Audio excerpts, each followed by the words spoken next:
Hola, ¿qué tal? Buenos días, o buenas tardes, o buenas noches, depende de cuando vean este video. Para los que no me conocen, mi nombre es Néstor Fernández. Yo voy a estar a cargo de la cátedra de Finanzas Públicas en este cuatrimestre, que es un recursado. Si bien ahí he recibido algunos mensajes de algunos alumnos que lo están realizando por primera vez, pero entiendo que la mayoría de ellos son, o la mayoría de ustedes, mejor dicho, son recursantes. En este recursado me van a acompañar el licenciado Miguel Galván y el contador Franco Barigelli, quienes me van a asistir principalmente en la parte práctica, aunque en algún momento pueden llegar a colaborar con algún teórico. Bueno, en principio es bastante compleja la situación. Para nosotros, digamos, esta materia es una materia que ha sido planificada para ser desarrollada desde la presenciabilidad de los estudiantes y las circunstancias han hecho de que de un día para otro tuviéramos que adaptar esta metodología presencial a una no presencial, con el agravante, si se quiere, que fue intempestivo, o sea, han sucedido cosas que no estaban para nada ni siquiera imaginadas en su momento, y además con obviamente la falta de preparación previa para desarrollar un cursado de este tipo. Es decir, nosotros venimos preparados para el desarrollo en la formación de conocimientos desde una práctica de presenciabilidad, y la virtualidad en muchos aspectos resultan ajenas a parte de nuestro conocimiento. Así que nos venimos preparando, hemos estado investigando, hemos tomado algún tipo de curso para poder llevar de la mejor manera esto, sabiendo que obviamente no va a tener la misma relación de estudiante-docente que tiene la presenciabilidad. Y en este sentido es importante aclarar que va a haber durante este cursado, o sea, nosotros vamos a hacer un gran esfuerzo para llegar a la mayor cantidad posible, pero obviamente va a depender también de un gran esfuerzo autogestivo por parte del estudiantado, dado que bueno, se va a subir material. Este material lo vamos a tratar de subir de la manera más didáctica posible, pero no vamos a tener ese contacto que es irreemplazable de las clases presenciales. En principio lo vamos a trabajar así, vamos a ir subiendo material, algunos videos, otros van a ser PowerPoint a partir de la unidad 2, que tiene más aspectos explicativos con algún audio para que puedan seguir dicho PowerPoint. Y iremos haciendo desde algún tipo de encuentro, principalmente estos encuentros sincrónicos, digamos, serán especialmente para evacuar dudas y consultas, y no para el desarrollo de una clase magistral, porque no para la cantidad de alumnos y el tiempo necesario en una clase magistral, no tenemos soporte técnico suficiente. Así que bueno, esto me parece que es importante como introducción y algunos aspectos que me han ido consultando con respecto al cursado. Como les decía, nosotros sobre la marcha estamos implementando cosas. Todavía no tenemos estas consultas un día y horario específico, ya los iremos informando. Cada cosa que vaya sucediendo iremos informando. Es importante aclarar que el principal punto de contacto que vamos a tener es la PEDCO, que la PEDCO está saturada y por lo tanto no van a recibir, como se recibía normalmente, mail cada vez que hay algún tipo de información.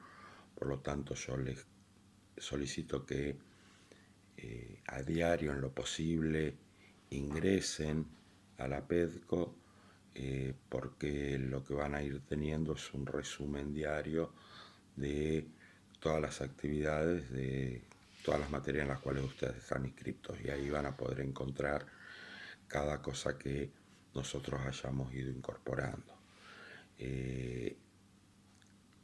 La PEDCO obviamente, como pasa a ser de lo que era un soporte marginal, se quiere, para el cursado presencial, ahora pasa a tener un rol principal y todas las materias de todas las carreras están soportadas por esa herramienta, con lo cual obviamente hubo que también adaptarla y también ha tenido y probablemente vaya a tener algunos inconvenientes. Después, con respecto a algunas consultas que me hicieron, cómo va a ser el cursado y el tema de los parciales. Bueno, todavía con la forma de evaluar, que va a ser una forma bastante diferente a las evaluaciones tradicionales, porque la vamos a tener que hacer desde la virtualidad.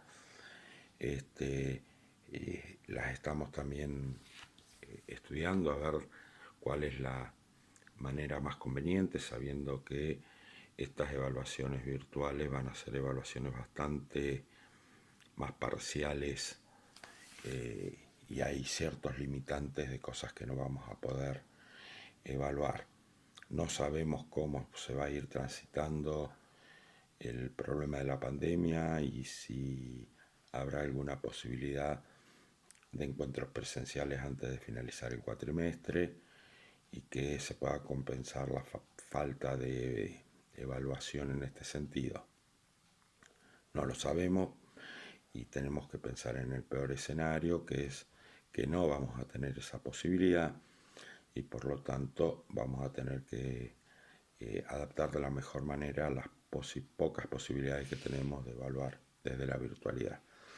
En este sentido vamos a tener algunos inconvenientes. Como les decía, no vamos a poder evaluar muchas cosas sustantivas y por lo tanto yo veo de muy difícil posibilidad el tema de promoción de la materia, dado que vamos a tener que tener sí o sí una instancia final para poder evaluar todo aquello que desde esta forma de desarrollo de la materia no lo vamos a poder hacer. Si bien no es terminante esto de que no va a haber promoción, realmente entiendo de que esa posibilidad es bastante difusa y difícil de que suceda. Con respecto a los trabajos de campo se van a hacer. Como les decía a ustedes, hay un número importante de recursantes.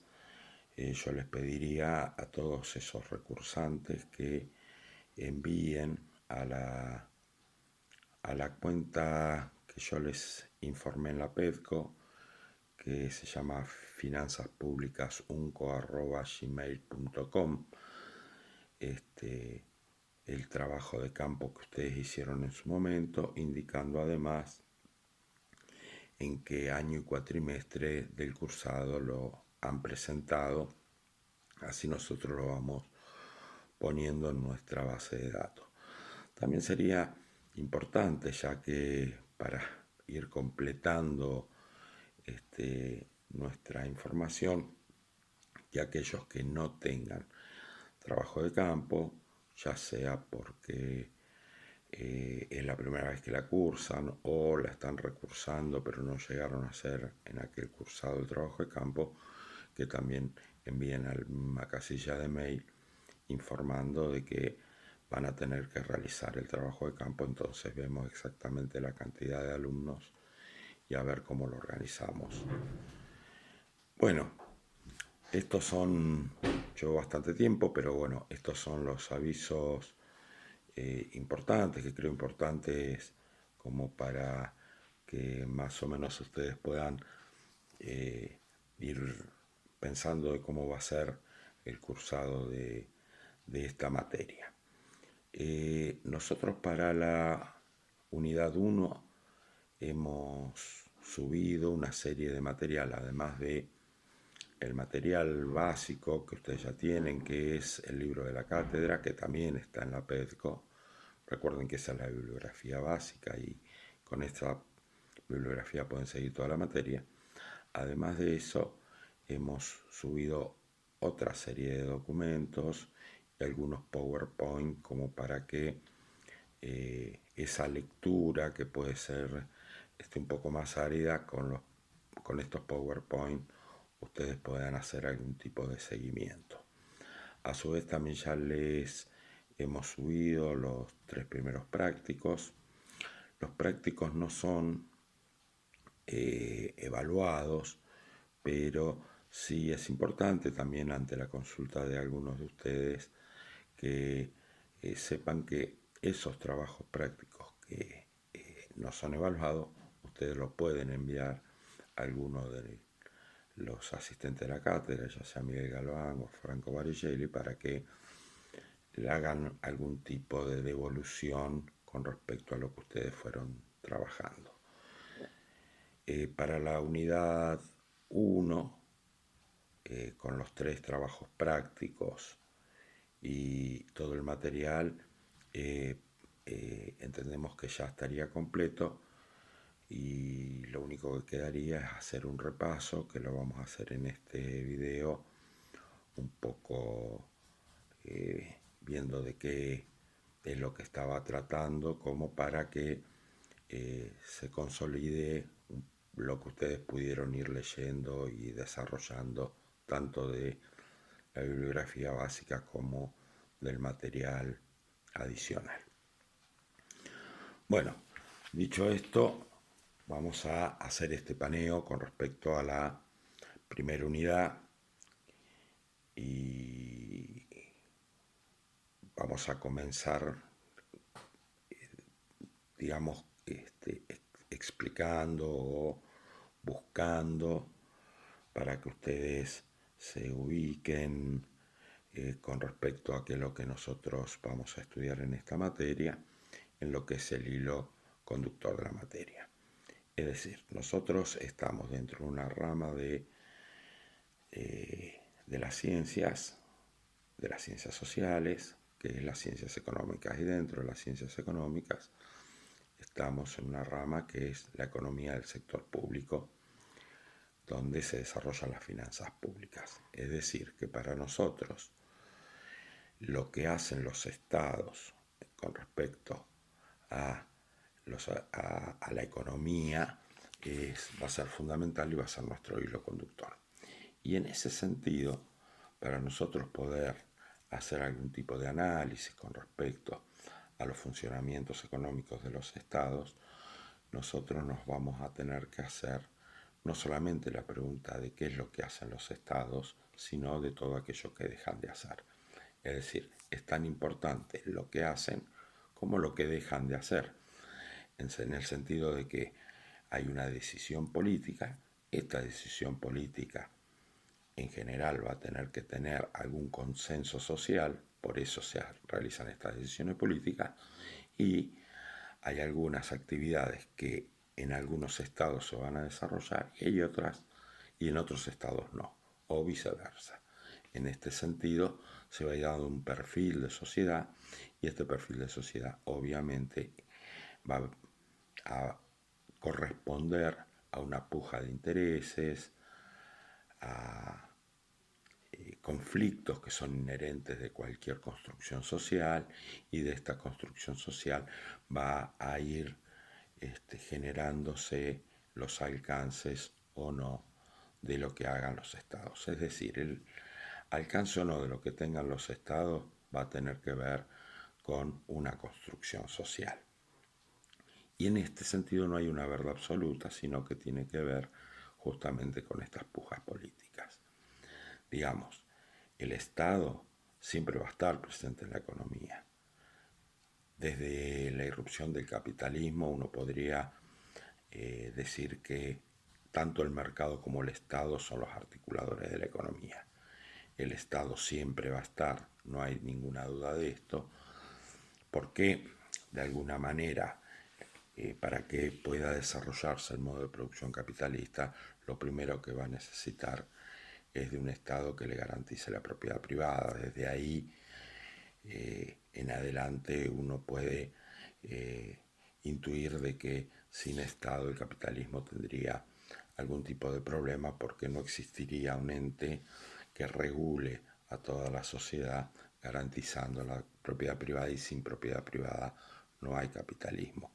Con lo cual, en realidad, esto de que justamente los mayores defensores del capitalismo plantean que no necesitan el Estado no es real, y de hecho uno lo puede ver, es más una expresión que podríamos ir hasta una bravuconada, porque cada vez que existe la primera situación en la cual las clases hegemónicas, estas que muchas veces se ponen en tensión algunas actividades del Estado, son los primeros que van a recurrir al Estado ante una dificultad.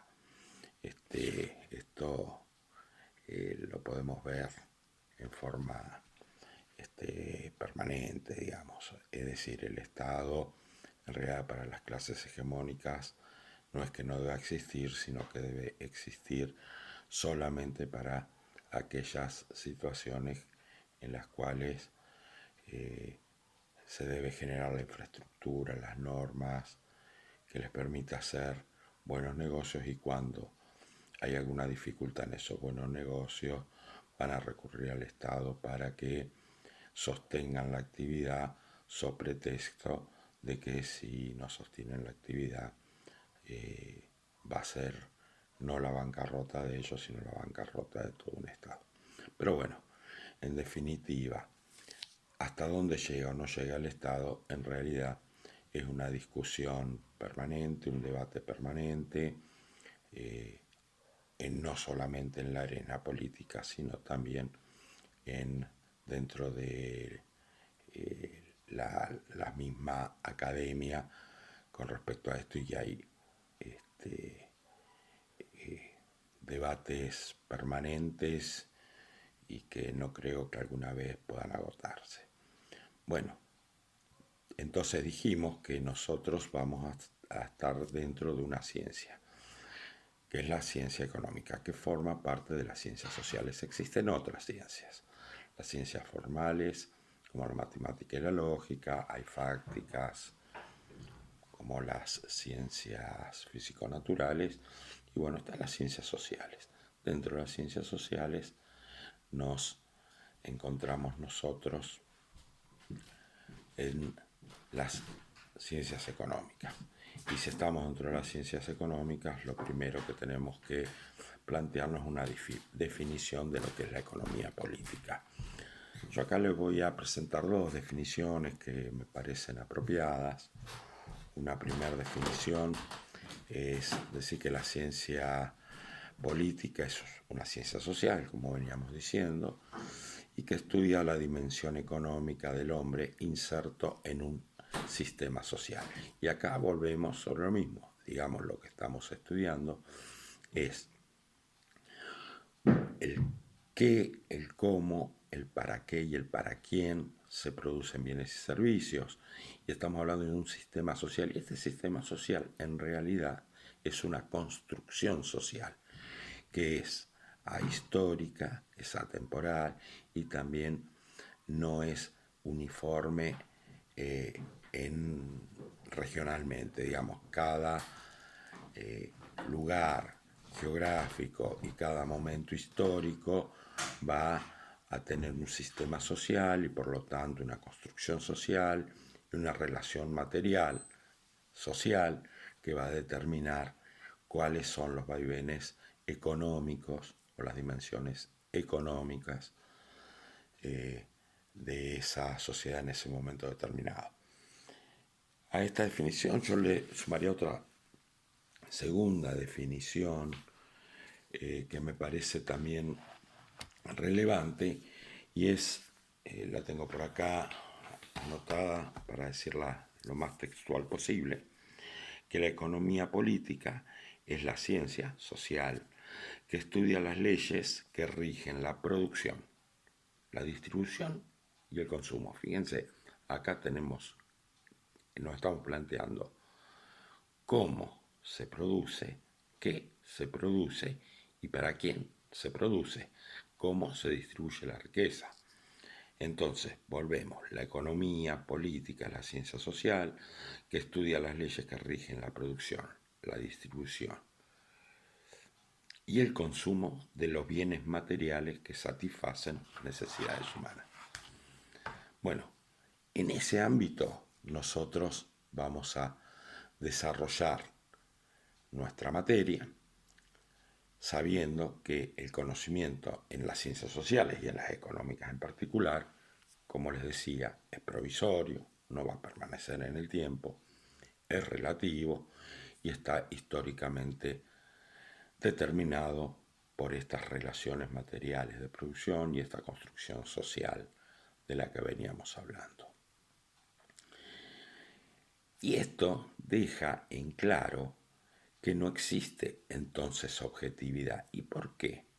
Porque obviamente el investigador, el cientista o cientificista que está formando conocimiento y está estudiando la sociedad y está describiendo esta sociedad y estas relaciones materiales de producción, es un sujeto que está inmerso en esta sociedad. Es decir, este sujeto es juez y parte con respecto a lo que está desarrollando conocimiento. No puede estar totalmente aislado de su ideología, de su propia historia, y entonces el sujeto no va a poder despojar de su propia subjetividad al desarrollo de conocimiento. Y como dice bien Schumpeter, el trabajo analítico comienza por nuestra visión de las cosas, por la visión de las cosas de quien está formando conocimiento. Y esa visión es ideología por definición. O sea, obviamente cuando uno elige incluso un material para desarrollar algo, va a desarrollar aquel que apetece más sus ideas. Nosotros ahí esto lo desarrollamos en uno de los trabajos prácticos donde mostramos una misma noticia y cómo esta construcción y cómo se informa a la sociedad depende de la ideología de quien escribe, de cómo la va a estar presentando. Y a eso nos referimos justamente.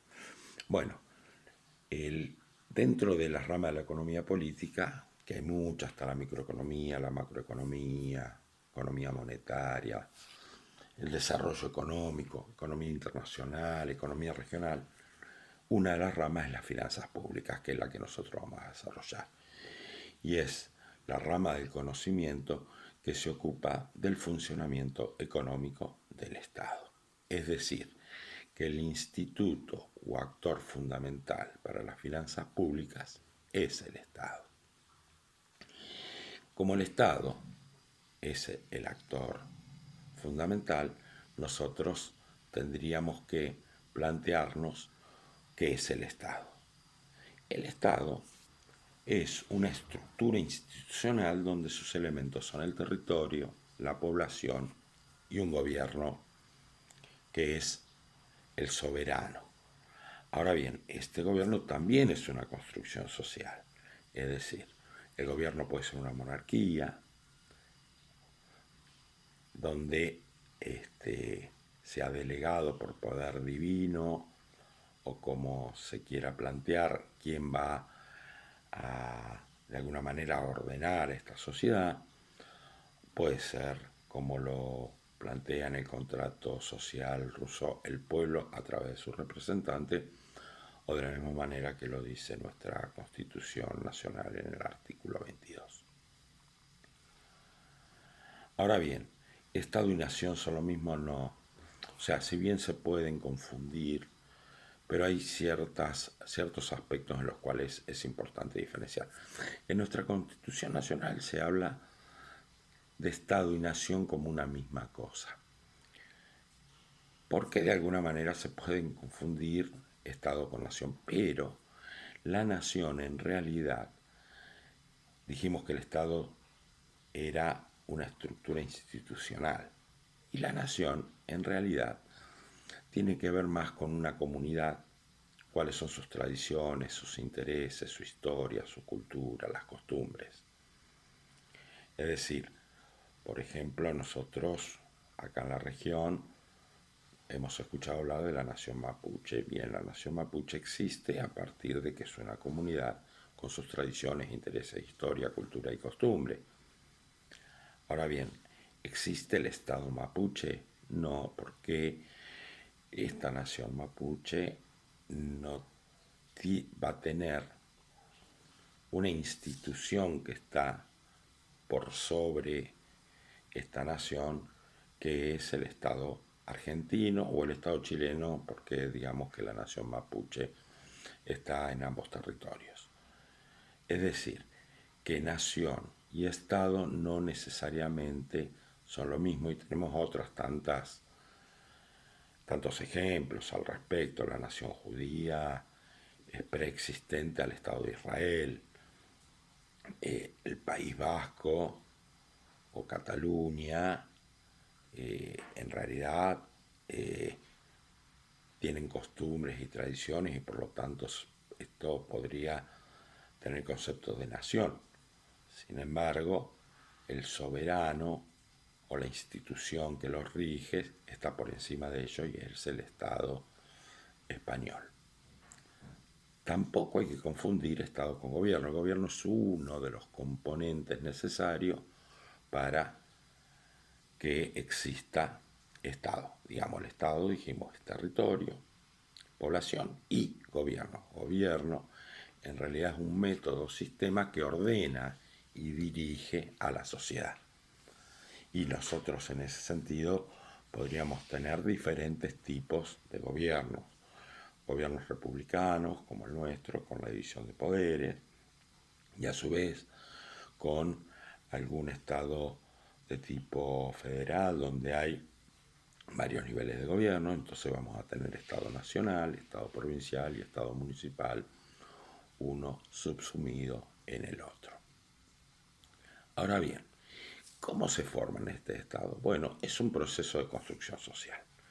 Digamos, si nosotros pensamos el concepto que dijimos de nación, de las costumbres, las tradiciones, etc., y pensamos en el Estado Nacional Argentino, vemos que en sus inicios había bastantes diferencias entre los que poblaban el noroeste con los que poblaban el noreste o los que poblaban Cuyo. Y probablemente las tradiciones de un jujeño y un salteño se parezcan más a las tradiciones de un boliviano o las tradiciones de un misionero se parezcan más a la de un paraguayo o la de un brasilero y la de un cuyano a la de un chileno, que entre sí. Sin embargo, a partir de esta construcción social, se han ido articulando diferentes luchas, conflictos, consensos, y se ha ido cooptando a diferentes sectores y se ha llegado a una formación de Estado como el que nosotros hoy conocemos en nuestro Estado Nacional. De la misma manera, no son construcciones naturales los estados en ningún caso y siempre son construcciones sociales, con disputas, con conflictos y que se van formando durante el tiempo hasta que se consolida. Una vez que se consolida, van a cumplir el rol esto de tener soberanía, que la soberanía va a terminar plasmándose en el momento en que es reconocida por otros países soberanos. Oxlack lo plantea claramente. Para que exista Estado deben cumplirse 4 elementos. La capacidad de externalizar su poder, es lo que yo les estaba planteando recién, esto de que es necesario que se pueda, se ejerza soberanía y que otros países soberanos reconozcan la soberanía de este, eso es externalizar el poder. La capacidad de institucionalizar su autoridad, es decir, que se pueda imponer una serie de relaciones de poder que garantice el monopolio de los medios de coerción, es decir, todo lo que tenga que ver con la seguridad interna y externa, lo que tenga que ver incluso, uno podría pensar acá el comercio, cómo se regula, todo aquello que de alguna manera le dé el poder de coerción o el poder incluso de represivo, es necesario como elemento para la existencia del Estado. También va a tener que tener capacidad para poder diferenciar diferentes instituciones públicas que diferencien este control. Digamos, de alguna manera, no va a monopolizar una sola institución todo el control.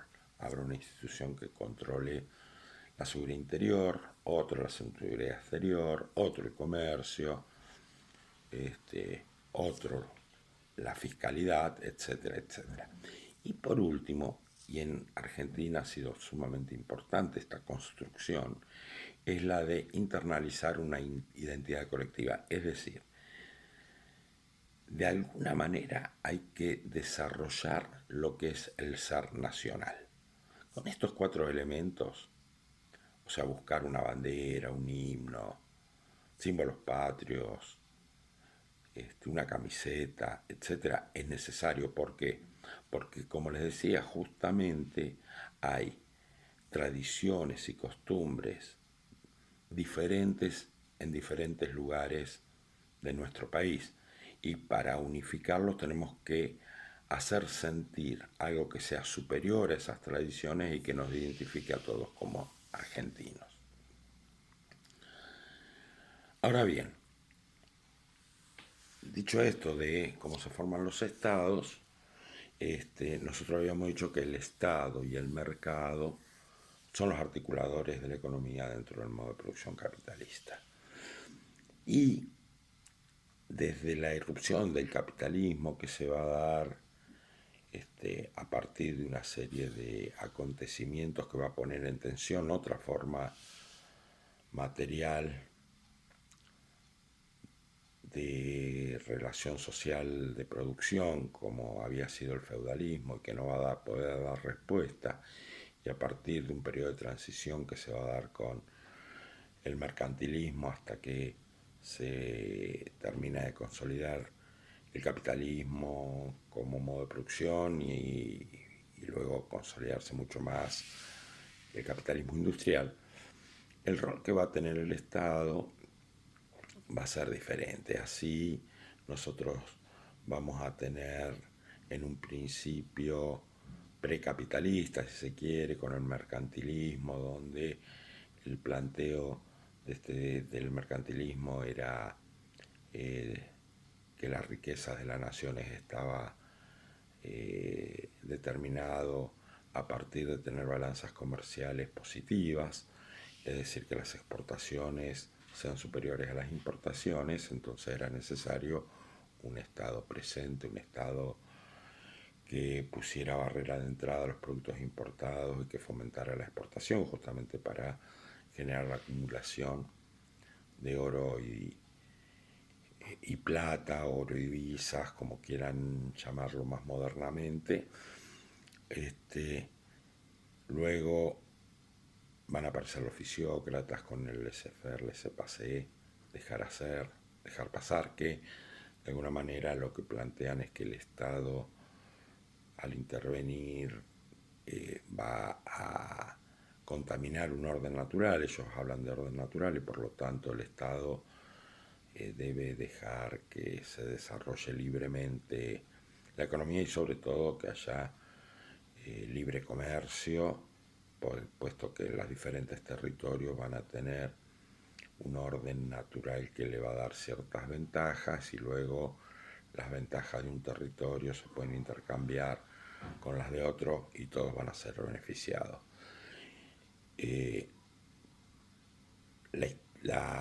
Los clásicos que van a tomar principalmente esto de que el Estado no debe intervenir fuertemente en la economía, y los clásicos van a plantear con un supuesto muy fuerte que donde dicen que el mercado es el que mejor asigna en la economía, mercado como un mejor asignador de los recursos, y por lo tanto el Estado solamente va a tener que participar marginalmente en qué, y va a tener que generar la infraestructura necesaria para que el capitalista pueda hacer buenos negocios, generar la estructura normativa que garantiza la propiedad privada, obviamente, y luego va a tener que participar en algunas actividades donde el mercado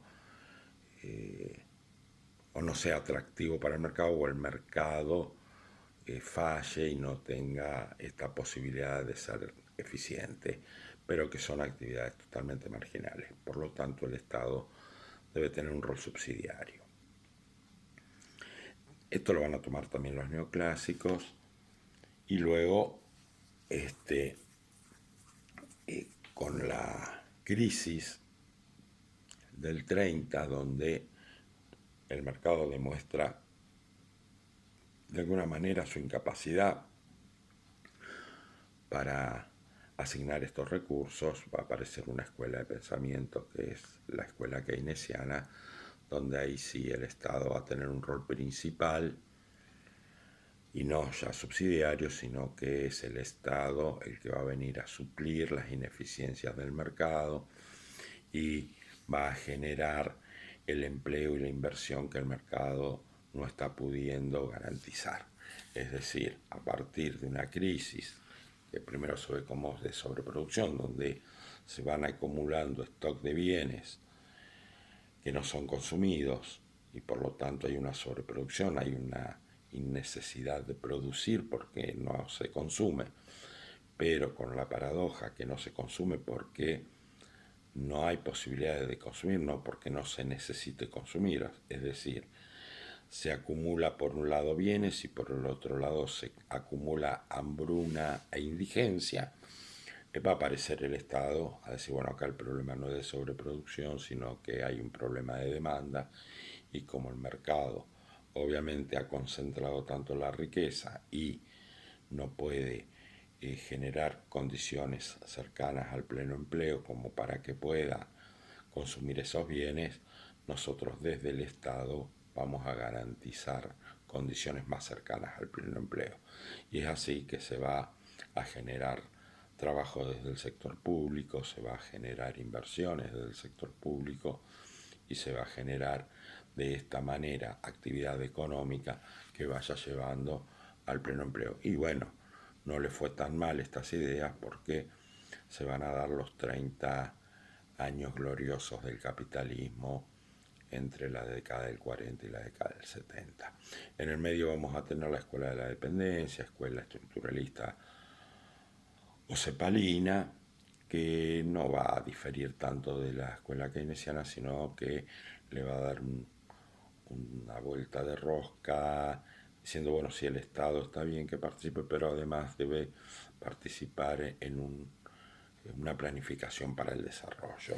Ellos plantean esta situación de centro y periferia, y en esta situación de centro y periferia, eh, lo, lo que plantean es que los países periféricos, la escuela cepalina es una escuela de Latinoamérica, o sea, los países periféricos como los países latinoamericanos, si quieren ser desarrollados, no pueden seguir la agenda de los países centrales en forma directa, sino que tienen que planificar estas actividades del sector público que generen condiciones de desarrollo. Y entonces no se puede, no es gastar simplemente o desarrollar actividades económicas simplemente para buscar el pleno empleo, sino que hay que planificar hacia una economía industrial, y por lo tanto hay que invertir en capital humano, hay que invertir en conocimiento, hay que invertir en infraestructura para que se pueda desarrollar esta sociedad.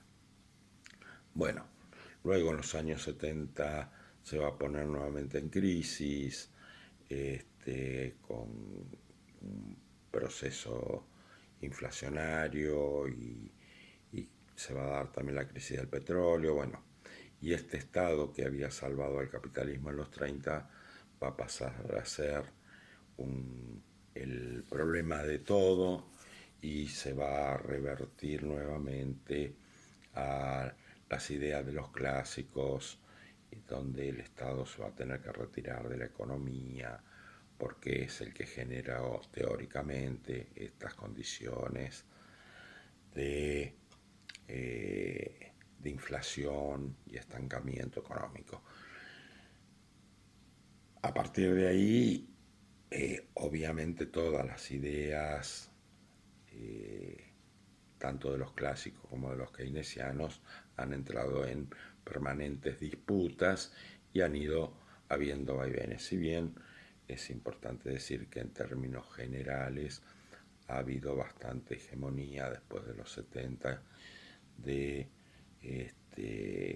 de políticas donde al Estado se lo ha corrido del eje mucho y cada vez que hay algún tipo de irrupción de un Estado más regulador y presente en la economía, rápidamente se generan condiciones para que esto deje de suceder.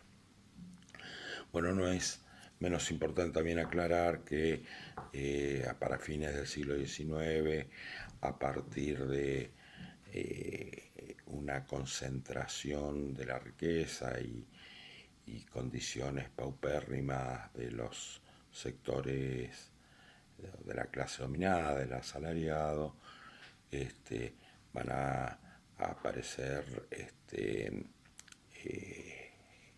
posturas críticas al capitalismo, como es toda la doctrina marxista.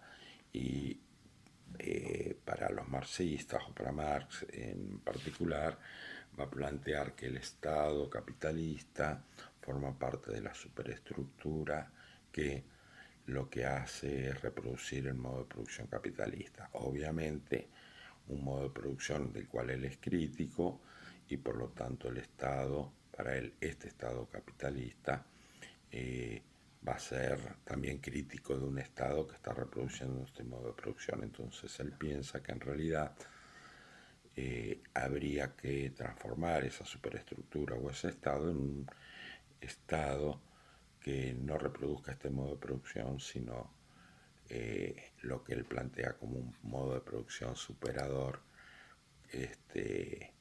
como es para él un modo de producción socialista.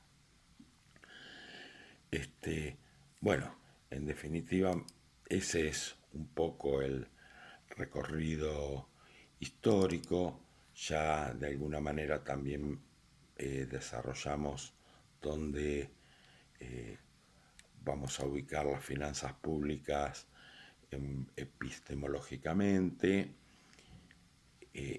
Nos quedaría por ahí dos cuestiones como para profundizar. Por un lado, bueno, en la formación del Estado argentino,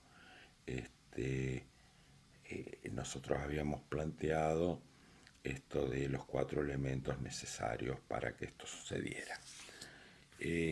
Uno, si piensa en la historia nacional, uno podría primero partir de dónde surge el Estado argentino. Podríamos dar un primer hallazgo histórico en el Virreinato del Río de la Plata, pero cuando uno ve en el Virreinato del Río de la Plata, ve que lo que hoy es el Estado argentino no tiene exactamente la misma forma. Y digamos que dentro de lo que es el Virreinato del Río de la Plata, hoy está la República Argentina, pero también está Uruguay, Paraguay, Bolivia, etc. Con lo cual uno se tiene que preguntar, bueno, ¿por qué se generó esto? Bueno, justamente porque fue una construcción social. Y hubo dentro de esta construcción social factores que fueron importantes para unificar, a pesar de estas costumbres e identidades que podían ser diferentes en las diferentes regiones, y hubo otros factores que fueron favorables a la disgregación y que generaron que no todas las regiones del Virreinato del Río de la Plata confluyeran en un mismo estado, sino que hubo la conformación de diferentes estados. Entonces es importante entender esto, que es una construcción, y dentro de la construcción obviamente hubo elementos que unificaron y hubo otros elementos que llevaron a la disgregación.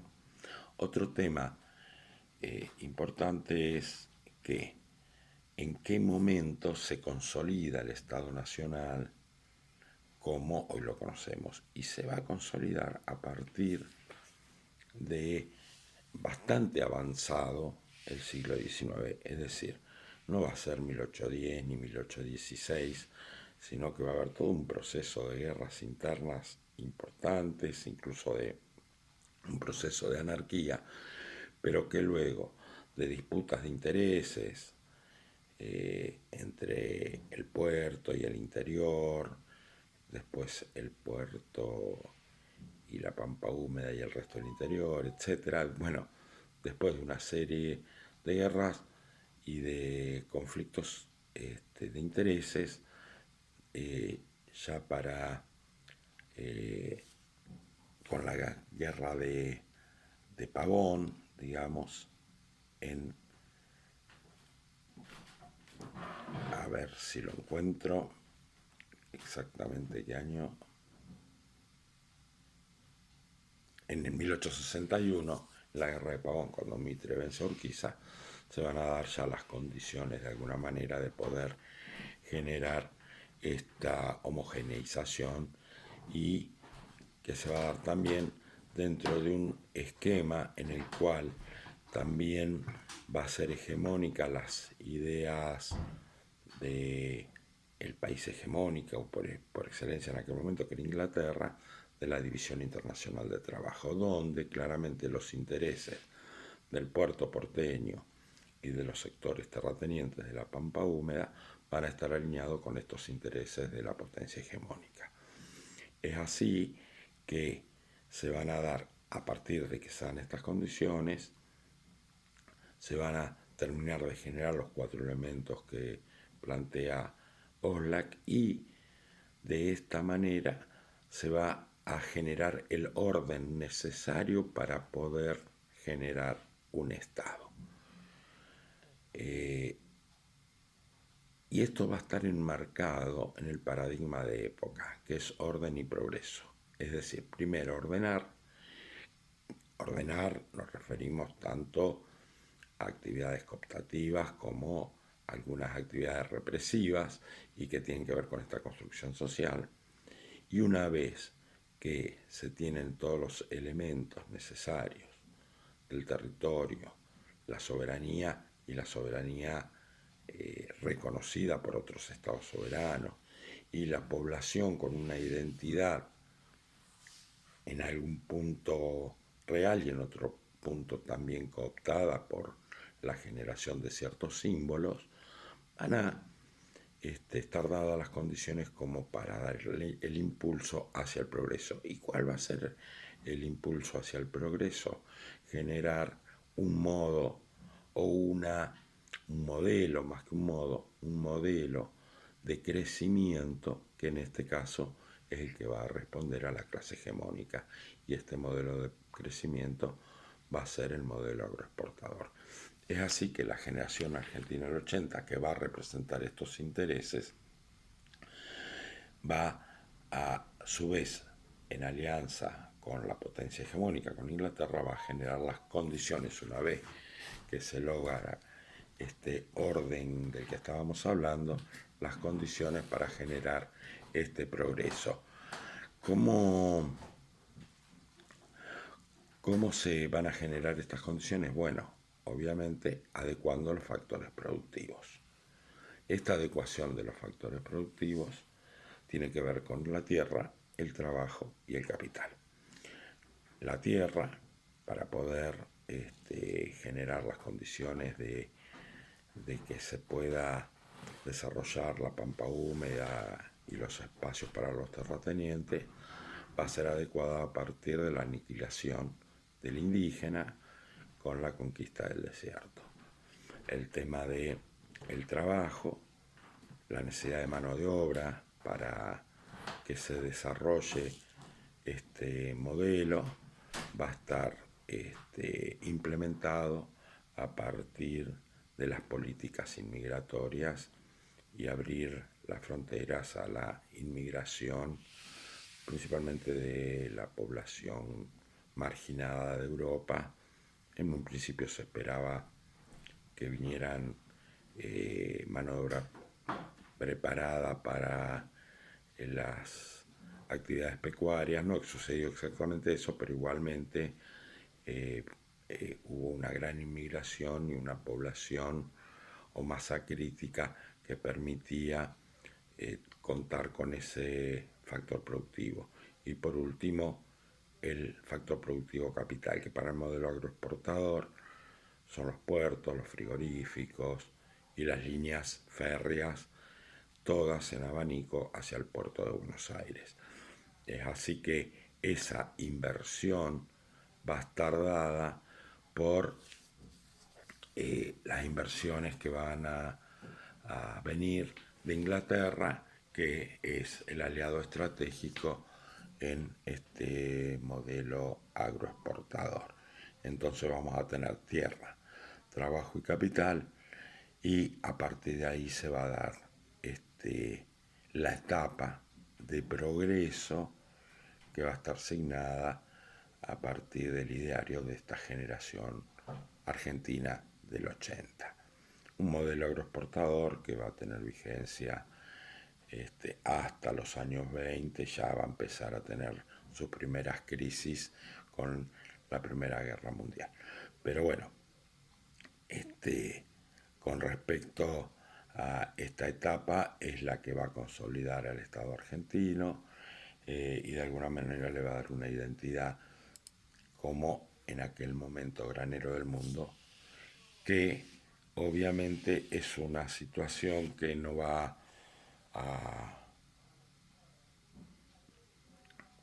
a ser suplantada en el tiempo y si bien hubo muchos intentos y existen y hay muchos intentos de modelos económicos más inclusivos que generen mayor cantidad de trabajo y por lo tanto mejor distribución de la riqueza, estos rápidamente han sido o han tenido una vida muy corta y nuevamente arremete las tradiciones y el ser nacional de que somos el granero del mundo, o como no hace mucho algún líder político lo quiso remozar como el supermercado del mundo, y se generan procesos de desindustrialización y por lo tanto nuevamente este, empieza a ser el modelo agroexportador el que va a marcar el rumbo,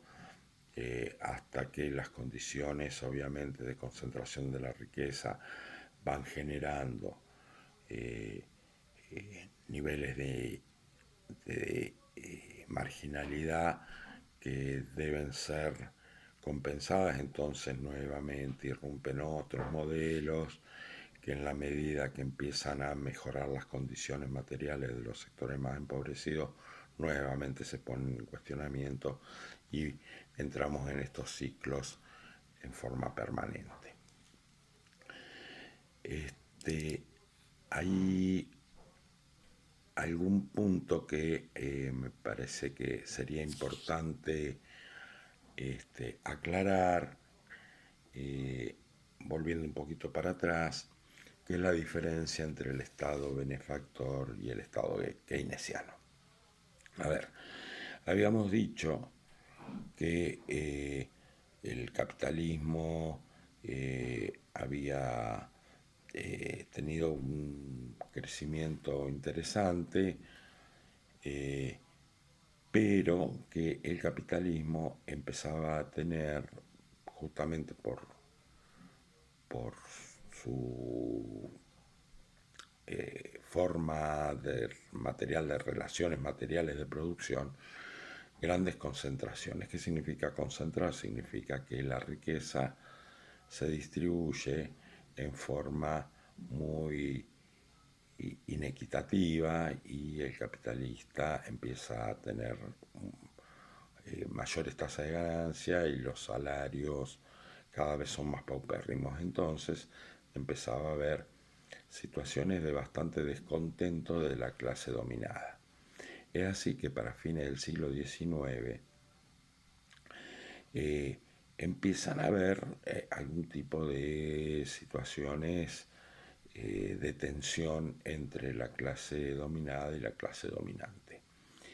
Además, es importante aclarar que empieza a tomar fuerza las ideas socialistas, es decir, todo el ideario marxista y toda la crítica al modo de producción capitalista. En este contexto donde claramente empiezan a ser más atractivas para la clase dominada, y no se toma con naturalidad el ser dominado por el capitalista, y empiezan a aparecer estas ideas que ponen en crisis al modo de producción, va a aparecer un señor, Otto von Bismarck, preocupado, un alemán, obviamente, que representaba los intereses de los capitalistas, que va a plantear que hay que tener cuidado con esto porque obviamente estos descontentos y esta distribución de tanta inequidad va a ser, puede hacer correr peligro la forma de vida de los capitalistas. Entonces, él plantea que puede ser importante hacer algún tipo de concesión y perder un poco, porque si no el peligro es perderlo todo.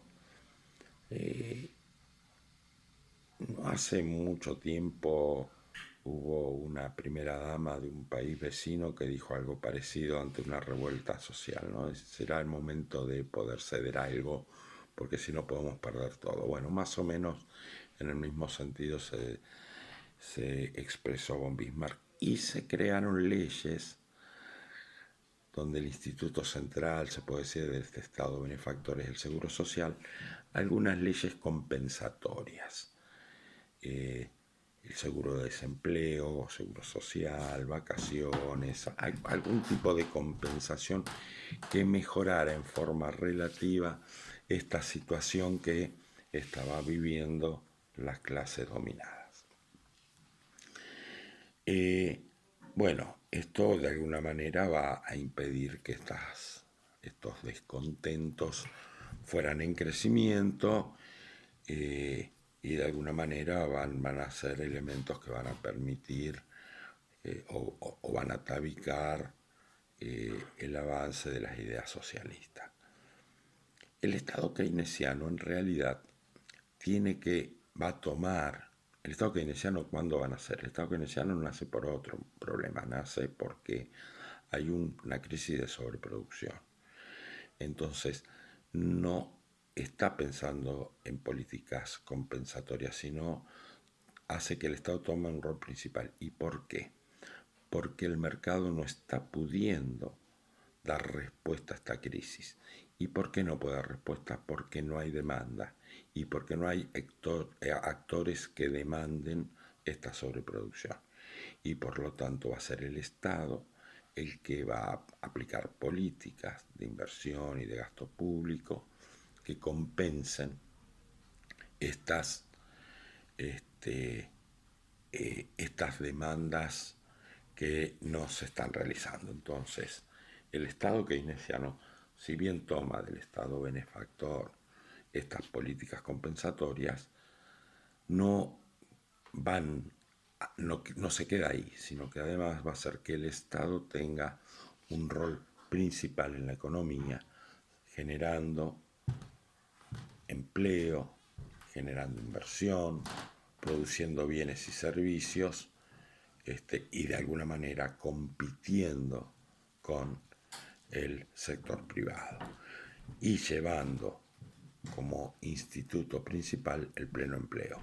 Es decir, un Estado benefactor lo que busca es disminuir el conflicto social. Un Estado keynesiano lo que busca es ir a situaciones de pleno empleo. Bueno, creo que por acá más o menos ya tendríamos todo lo que estaba en la unidad 1, nos quedaría el tema del marco constitucional, pero entiendo que está claramente en el material subido. Pueden hacer un recorrido de los diferentes de las diferentes secciones de la Constitución nacional. Cualquier consulta que haya lo pueden hacer en particular, y no, me parece que no, con respecto a esta primera unidad, hasta aquí llegaríamos, y como un paneo general me parece que estaría completa. Cualquier consultas obviamente estaremos a disposición.